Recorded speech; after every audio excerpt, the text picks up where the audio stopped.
this is a grassroots movement, which is why we've invited so many people here, because it's about what the park can become, but it's your interventions, your ideas, your questions, which will help determine what the park can be.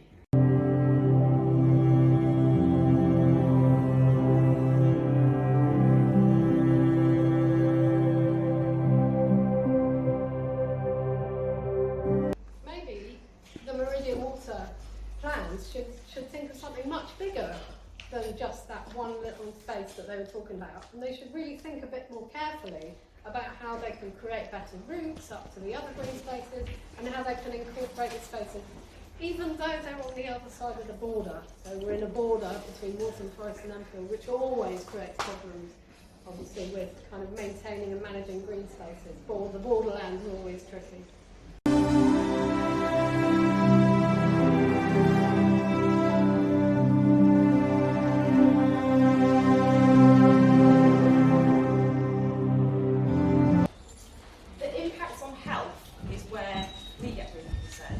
So thinking about extreme weather events, so for example the massive floods, dam will burst and a town is washed away. So you've got death, injury, the mental illness, so mental trauma from being involved in any of these events.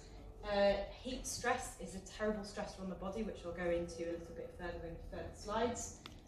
We've actually seen with weather patterns changing that insect-borne diseases such as malaria can spread further and affect more parts of the world than have ever been affected before.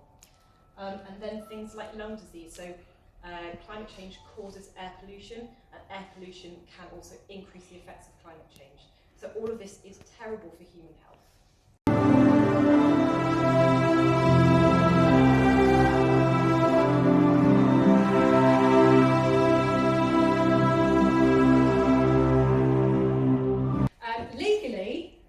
As you see, United Nations Convention on the Rights of Children, that talks about giving young people a voice, and really there is a point in there that says that adults and policymakers should be helping that happen. Well, historically that hasn't been, but as I said, it's slowly, recently started to emerge. The UK government has started making lots of different areas where young people can come together, guided by adults, and the GLA started school councils, so it dribbles down from the GLA to local schools where you have a school council, all set up from one member of each form group that come and meet on a monthly basis. If you're lucky, because the head teacher or deputy head that usually runs it is probably run off their feet, so that may or may not happen.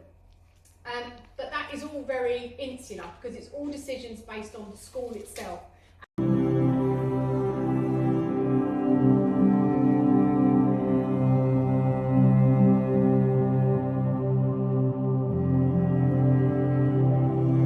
But this is just sitting there. You could have pathways.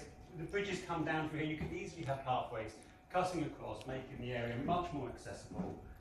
Open this up, have tree planting to help with air quality. There's just a huge number of things which this land could be put to better use for.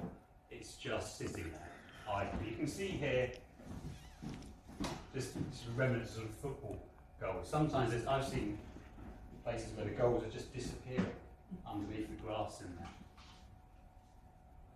There's also potential for new pathways there and new ways to get around the park. So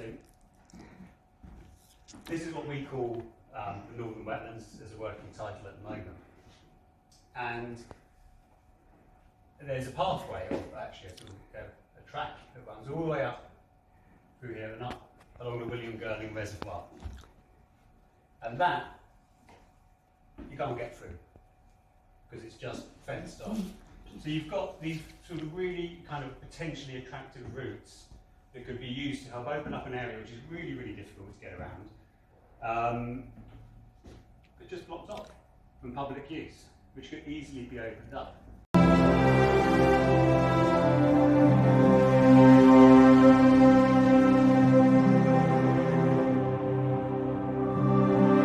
Vicky has, to this campaign, and you know, to me it sounds like something really, really good. It's something I would personally back, and then also I'm going to get my colleagues to you know, understand what's going on here, because I think you have a very good community, and it seems like, you know, a lot of people want this. It would be really good for the area and the community. And from Matt's presentation, you know, it was shocking to hear that, is it Edmonton or Enfield has the least amount of green space for people.